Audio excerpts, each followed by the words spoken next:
मैं अभी बेगूसराय जिला अंतर्गत बलिया अनुमंडल आया हूं और इस अनुमंडल में उप प्रमुख का यह कार्यालय मिल गया है और बलिया उप प्रमुख कार्यालय में हम अभी हैं यहाँ उपस्थित। मैं अंदर जाऊंगा और इनसे पूछूंगा कि इनके द्वारा जो कार्य किया गया, जनता जो सोच करके इनको जिताया है, वो कार्य ये कर रहे हैं कि नहीं कर रहे हैं और सही तरीके से कार्य हो रहा है कि नहीं हो रहा है, वो डायरेक्ट जानकारी हम उप प्रमुख से ही लेंगे। उनका ऑफिस में आया हूँ और आइए थोड़ा दिखाने का प्रयास कीजिए। ये जो है उप प्रमुख का कार्यालय है और यहाँ पे नेम प्लेट इनका है, श्री सच्चिदानंद पासवान उप प्रमुख बलिया के हैं। आपका क्या नाम हुआ? आप यहाँ बैठे हैं? कृष्णा देवी। कृष्णा देवी। आपका क्या यहाँ पोस्ट है? बलियांचल में। बलियांचल में क्या पोस्ट है आपका यहाँ पे? चपरासी वाला, पीन वाला। प्यून वाला है। ये सच्चिदानंद पासवान जो उप प्रमुख है, इनका आप कौन?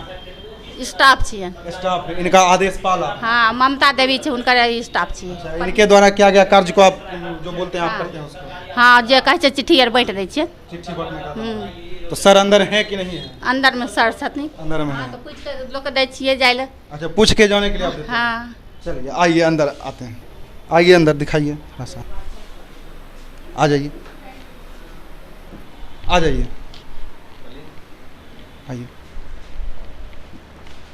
सर, मंत्रा न्यूज़ 94 बिहार में आपका स्वागत है। आप लोगों को भी धन्यवाद। और हम आज आप लोगों से यह जानने आए हैं आपसे कि आपका जो यह पोस्ट है उप प्रमुख का, सर सबसे पहले अपना परिचय पूरा दीजिए। मेरा नाम सच्चिदानंद पासवान हुआ। जी। हम नुरजमापुर पंचायत समिति से जीत करके आए, यहाँ प्रमुख बने हैं। और मेरा अभी 1.5 साल का कार्यकाल चल रहा है। यानी 1.5 साल का कार्यकाल आपका पूरा हो चुका है।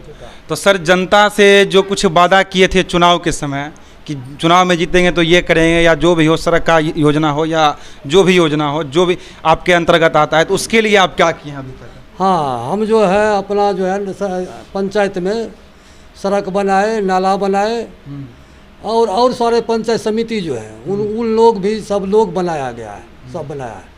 सबको कहीं 10 लाख की, किसी को कम किया है, कोई 15 लाख का कम किया है, कोई 17 लाख का कम किया है। हर पंचायत में काम हुआ है मेरा। इसका फंड सर जो आता है, तो इसका फंड डायरेक्ट आपके पास ही आता है कि कोई अधिकारी के थ्रू आता है? नहीं, वो तो सरकार के द्वारा भेजा जाता है, ब्लॉक में आता है जी। ब्लॉक में आता है तो हम लोग को जानकारी मिल जाता है कि आपका जो है इतना रुपया का फंड इतना आया है। जैसे 15वीं का है और सष्टम 2 योजना है। दोनों योजना में जो राशि आता है हम लोग को जानकारी दिया जाता है और उसमें हम लोगों को रोड बनाना है, नाला बनाना है या मान और काम करना है। जैसे विकास का काम हम लोग अभी पार्क बनाए बलिया प्रखंड में, ये भीमराव अम्बेडकर पार्क जो बना पार्क बनाया है, इसमें भी हम लोग काम किए हैं। ये आप लोग के योजना के थ्रू यहाँ बना है? हाँ, मेरा योजना से बना है, पंचायत समिति की योजना से बना है। अच्छा।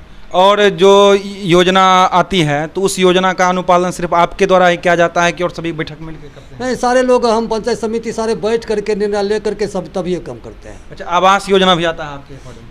आवास योजना आता है प्रखंड में, हम लोग को देख रेख में रहता है उसका। आप सिर्फ उसका देख रेख कर सकते हैं? देख रेख करते हैं। अच्छा, उसका सही लाभ मिल पा रहा है आपके जनता को कि नहीं मिल पा रहा है? देखिए, अभी जो है जब से हम लोग अति किए हैं वो नाम नहीं जोड़ा जा रहा है, उसमें आवास में नाम नहीं जोड़ा जा रहा है। पहले जो सूची बना हुआ है वह सूची में बहुत त्रुटि है कि जो लोग आवास लिए हुए हैं उनका भी नाम है, जो लोग का छत का मकान है उनका भी नाम है, जो नहीं रहना चाहिए। आवास विहीन लोगों का नाम उसमें रहना चाहिए। तो ये सूची ही गलत बना हुआ है? हाँ, कुछ लोग है उसमें, हम लोग कहे हैं आवास पर्यवेक्षक को सुधार कीजिए, इसको नाम को जांच करके फिर से उसको काट करके नाम हटाइए और सही लोगों का नाम जोड़िए। अच्छा सर, आवास योजना जो मिलता है उसमें कितना पैसा लिया जाता है?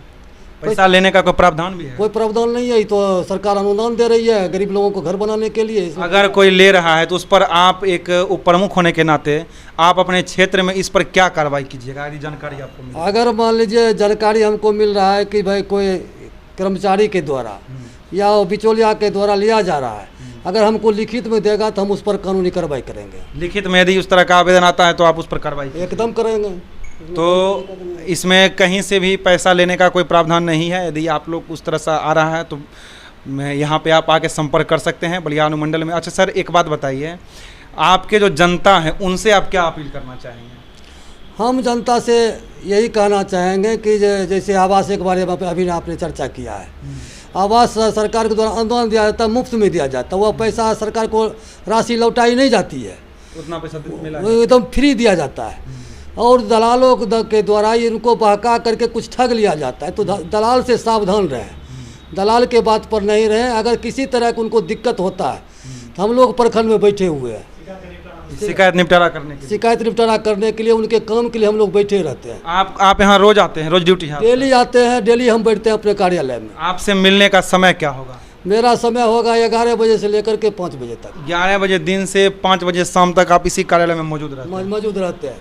और जो भी आवेदन आता है, उस तरह का शिकायत आता है, उसका निपटारा? उसका निपटारा, जैसे BDO साहब के अंदर की कोई बात है तो उनसे हम अति करवाते हैं, CO साहब से है तो उनसे अति करवाते हैं, कृषि पदाधिकारी, यानी जो भी विभाग है प्रखंड में, उस विभाग को अगर आ जाता है किसी तरह का शिकायत तो हम उसका निपटारा करते हैं। जो भी आपके क्षेत्र की समस्या है, तो आपके क्षेत्र के जो जनता हैं वो उनके यदि या PDS की दुकान पे जाते हैं तो उनका राशन सही से नहीं मिलता है या कम तौल पे माप होता है, तो इस सब के लिए आप कुछ उसके लिए कदम उठाए हैं या नहीं? देखिए, शिकायत तो मिलता है, मौखिक शिकायत मिलता है, लिखित में शिकायत नहीं आ रहा है। लिखित में कोई आवेदन दे के शिकायत नहीं? नहीं, लिखित में शिकायत नहीं। अगर शिकायत लिखित में आ जाएगा तो मैं उस सरकार के द्वारा, जैसे हम बलिया प्रखंड के हैं और हम चले गए दिल्ली, और हम दिल्ली में निवास करने लगे या रह गए 6 महीना 7 महीना या जितना दिन रह गए, हम यह राशन वहाँ भी ले सकते हैं इसी कार्ड पर। ऐसा बात नहीं है कि पहले था कि अगर हम मान लीजिए यहाँ के वासी हैं तो हम यहीं ले सकते थे, मगर जो है रामविलास पासवान जब खाद्य सुरक्षा मंत्री बने तो उन्होंने यह नियम कानून पास किया कि नहीं, हिंदुस्तान के आदमी कहीं किसी भी कोना में चला जाएगा, एक कार्ड है तो उसी कार्ड पर जाकर के आप, हम दिल्ली चले जाएँ दिल्ली में ले लेंगे, कलकत्ता चले जाएंगे कलकत्ता में ले लेंगे, बम्बई जाएंगे बम्बई में ले सकते हैं, कहीं भी अपना राशन उठा ले सकते हैं। मगर उसमें कुछ खामी आ गया है। बलिया प्रखंड में देखने को मिल रहा है कि ये उत्तरी बड़ी बलिया पंचायत का 32-33 आदमी मेरे पास 4 दिन पहले आया कि भाई हम लोग फिंगर देते हैं, मेरा हाथी नहीं आ रहा है। अब पहले जो आता था तो भाई हम कहे क्यों नहीं आ रहा है, हम MO साहब से संपर्क किया, MO को हम फ़ोन किया आपूर्ति पदाधिकारी को, तो कहे कि भेज दीजिए, हम उनके पास भेजे, तो कहे कि भाई आप कहाँ उठा रहे हैं, क्यों नहीं उठा रहे हैं यहाँ, तो कहा कि हम चले गए थे कारी चक मेरा नहरा था, हम वहाँ चले गए थे, वहीं हम ले रहे थे, यहाँ नहीं लिए 2 महीना। कहा तो नहीं, यहाँ तो यहाँ लेना पड़ेगा आपको। अच्छा, उनके द्वारा बताएगा कि यहाँ ही लेना पड़ेगा। जो नियम था गलत है, कहीं भी ले सकते हैं, हिंदुस्तान के कोना में हम कहीं भी ले सकते हैं। वो नेशनल कार्ड, तो ये इस योजना का उल्लंघन किया जा रहा है। और कल के परसों का अखबार में तनवीर अहमद भी डंडारी से ये बयान दिया था, यही बात था उनके पास भी, यही समस्या है। यानी अनुमंडल पदाधिकारी जानबूझ करके गरीब लोगों को जो है डिस्टर्ब कर रहे हैं। अनुमंडल पदाधिकारी के द्वारा डिस्टर्ब किया, जबकि ये सुविधा है कि आप कहीं भी ले सकते हैं, फिर भी ले सकते हैं, कहीं भी रह सकते हैं, कहीं भी कार्ड पर आप राशन ले सकते हैं। तो ये बलिया अनुमंडल पदाधिकारी जो हैं वो अगर इस वीडियो को देख रहे हैं तो इस पर अपना राय दें, अगर कमेंट कर सकते हैं तो अच्छी बात है, नहीं करें तो इसमें। अच्छा, बलिया अनुमंडल पदाधिकारी से आप क्या कहना चाहते हैं, वो कैसे? हम यही कहना चाहते हैं कि जो सरकार का नियम बना है, कानून बना है, उसका अनुपालन वो करें। अगर कहीं जो यहाँ बलिया के लोग अगर बेगूसराय में ले रहा है, जैसे अभी बरियारपुर का भी शिकायत आया, बरियारपुर का लोग बड़ी बलिया में ले लिया, उसका भी रुक गया, राशन रुक गया है, उसको भी नहीं मिल रहा है। उसके बाद मान लीजिए मनसरपुर का आदमी 2 महीना के लिए चला गया, दिल्ली इलाज में चला गया, उसका भी काट दिया गया है।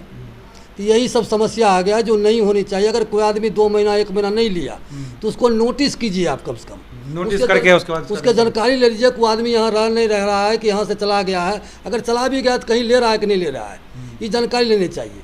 इसलिए कि हम लोग अपना अथी देते हैं, थंब देते हैं, फिंगर देते हैं, फिंगर से तो पता चल जाता है कि हम लोग उठाए हैं कि नहीं उठाए हैं। तो इसमें तो मतलब उनको देखना चाहिए, अनुमंडल पदाधिकारी को देखना चाहिए कि उठाया कि नहीं उठाया। इस पर अनुमंडल पदाधिकारी ध्यान देंगे। और अनुमंडल पदाधिकारी से कहना भी चाहेंगे कि वो अपना सही से इनको देखें और सरकार के नियम कानून को पालन करें, और नहीं तो हम लोग को बाध्य होकर के विधानसभा में क्वेश्चन करवाना पड़ेगा, लोकसभा में क्वेश्चन करवाना पड़ेगा इस बात को। आखिर ऐसा क्यों हो रहा है? सरकार का कानून का उल्लंघन हो रहा है। तो ये तो सही है। तो जो अनुमंडल पदाधिकारी यदि आप हैं, अगर इस वीडियो को देख रहे हैं या फिर आप कोई अधिकारी पोस्ट पे हैं और इस वीडियो को देखें, तो इसकी सघन जांच की जाए और इस जांच में जो पाए जाएंगे उनको सज़ा दी जाए, जो भी हो, तो उसका पूर्णतः से इस कार्य का निपटारा किया जाए। तो सर, ये जो अनुमंडल पदाधिकारी यहाँ हैं, इनके द्वारा कभी इस क्षेत्र में जांच के लिए आपको मिला है कि जांच करने के लिए खुद से गए हैं इस सेक्टर में? हम लोग को तो नहीं पता चल रहा है, क्योंकि आप प्रखंड के प्रमुख हैं तो आपको जानकारी। हम प्रमुख भी हैं और प्रखंड LJP का प्रखंड अध्यक्ष भी हमें।